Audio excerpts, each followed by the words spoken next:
मेहनती चींटी और आलसी टिड्डा की कहानी। गर्मी का दिन था। सुबह की खिली धूप में एक टिड्डा बड़े मजे से घास पर फुदक रहा था। वह बड़ा खुश था और उस खुशी में गा रहा था, नाच रहा था और जिंदगी के मजे ले रहा था। एक और जहां टिड्डा अपनी मस्ती में लगा हुआ था, वहीं दूसरी ओर एक चींटी अनाज के एक दाने को पीठ पर ढोकर अपने बिल में ले जा रही थी। जब चींटी टिड्डे के पास से गुजरी, तो टिड्डे ने उसे अपने पास बुलाया और कहा, प्यारी चींटी आओ मजे करें। लेकिन चींटी ने मना कर दिया और अपने काम में लगी रही। वह पूरे दिन कड़ी मेहनत कर एक कर अनाज का दाना खेत से उठाकर अपने बिल तक ले जाती रही।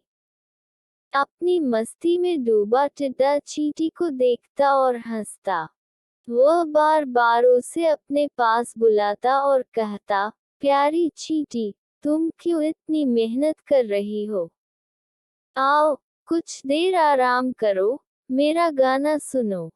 गर्मी के लंबे और उजले दिन हैं। ऐसे खूबसूरत दिन इस तरह से मेहनत करके हुए क्यों बर्बाद करना? चींटी बोली, मैं ठंड के मौसम के लिए भोजन इकट्ठा कर रही हूँ। मेरी सलाह मानो, तो तुम भी ऐसा ही करो, वरना बाद में पछताओगे। अभी से ठंड के मौसम के बारे में क्यों चिंता करना? टिड्डा बोला, मेरे पास पर्याप्त भोजन है और ठंड का मौसम तो अभी बहुत दूर है। उसकी तैयारी करने के लिए बहुत समय है। अभी का समय तो मैं आराम से सोते हुए और मजे करते हुए बिताना चाहता हूँ। मेरी मानो तो मेहनत छोड़ो और मजे करो। टिड्डे की बात पर ध्यान न देकर चींटी अपने काम में लगी रही। पूरी गर्मी मेहनत कर उसने अपने बिल में ढेर सारा अनाज इकट्ठा कर लिया, जो ठंड के दिनों में उसे काम आने वाला था। उधर टिड्डा ठंड के मौसम की तैयारी के स्थान पर पूरे दिन नाचता गाता रहा। अपनी मस्ती में उसे होश ही नहीं रहा कि गर्मी के दिन बहुत लंबे समय तक नहीं रहने वाले हैं। जल्द ही ठंड के दिन और फिर बरसात के दिन आ जाएंगे, जो उस जैसे जीवों के लिए मुश्किल भरे दिन होंगे। धीरे धीरे गर्मी चली गई और वसंत का मौसम आ गया। फिर वसंत का मौसम ठंड में तब्दील हो गया। अब तो सूरज बमुश्किल आसमान में नजर आता। दिन छोटे हो गए और रातें बड़ी हो गई थी। कड़कड़ाती ठंड पड़ने लगी थी और बर्फबारी होने लगी थी। अब टिड्डे को महसूस हुआ कि चींटी सही कह रही थी। उसे भी इस मौसम के लिए पहले से तैयारी करनी चाहिए थी।